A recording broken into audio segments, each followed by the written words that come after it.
I'm Andrea Szabo, and you're listening to an Elephant Shoe podcast. Welcome to the Elephant Shoe podcast. Today we are talking about karma.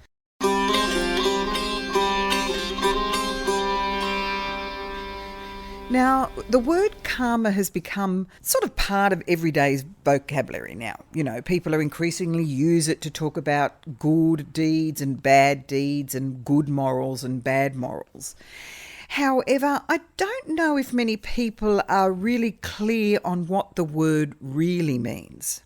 They may confuse it with destiny or luck, or thinking, maybe others deserve bad karma because they did something, or even wish bad karma on others, or think luck is just good karma. Well, if you sort of listen to gurus and do a bit of research around this in the Eastern spiritual texts, you'll sort of realise that your doubts can be cleared from that, because frankly, karma can be a simple concept. It actually, from my research and understanding, means choice and action. That's it. Nothing more, nothing less. In truth, it's neither good nor bad. It just is what is. Now, the type of action you take during an experience of karma, which for me is life as it is what you can control and experience by choice. So karma is your lot, just to deal with. It's not anyone's fault or creation made for you to suffer because you deserve it, not a destiny you are unable to work with or change. It's what you do with it that counts. Where you're born, into what family, rich, poor, black, white, yellow, green, no relatives, religious upbringing perhaps, whether it's a criminal history, family, background, ill health, whatever the circumstances are, there still is a choice.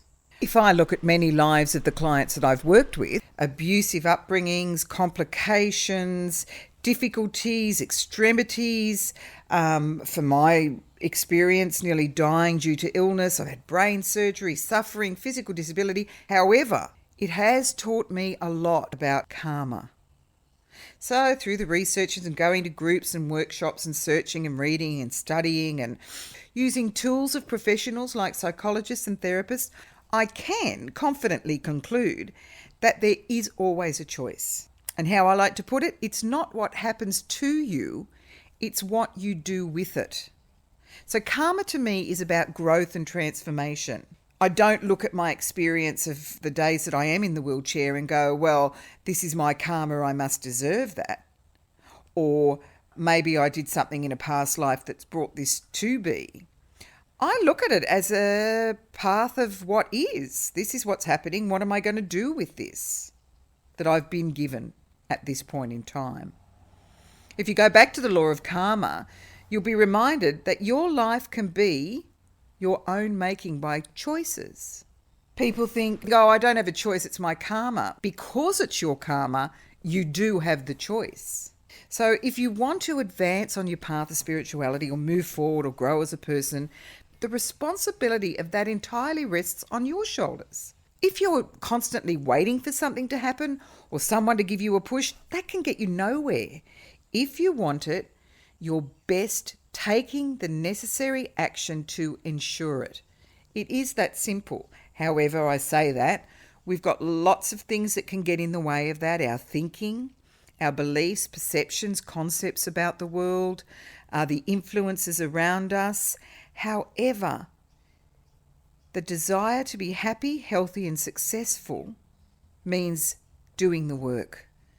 You sort of have to look at it like an exchange. What you put in is what you're going to get out. If you're not putting anything in to your betterment in any way, you can't expect anything back. Your rewards in life are in proportion to your contribution. It's up to you to do the work. Another saying, favourite of mine, a dear musician friend used to say, if it is to be, it's up to me.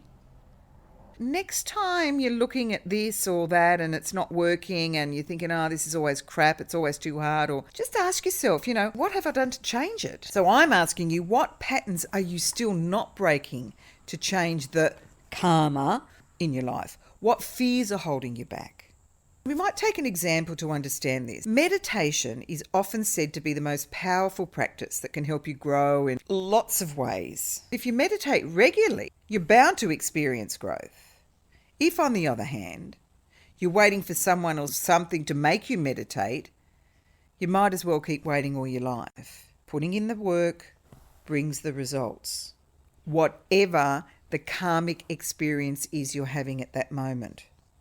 I just wanted to clear that up because I think karma as a word has been a little bit bastardized down to simply good or bad, or if you do that, you'll get that, which is in essence correct. If you do that, which is nothing, you will get nothing. If you do something, you will get something. However, it's not the term of if you steal that today, you're going to come back in the next life as an ant.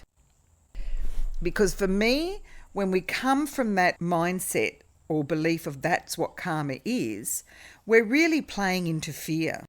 We're not doing something out of true integrity and desire that we know doing the best thing at that time would be not to steal something. It concerns me when that word karma is used in that sense because it feels to me like it's a scare tactic. If you do that, then that will happen. If you steal that, you'll come back as an ant or whatever. That is again coming from fear, like Catholicism or lots of other religions that base their control of you through the doctrine on fear. Whereas if I feel that we live in an experience of pure love, acceptance, understanding, joy, and happiness, yes, of course, if you're chased by a lion, you're going to be scared and you're going to run fast or fight it. But we're not living in that fear all the time. And the choices that we make are based on truth and integrity.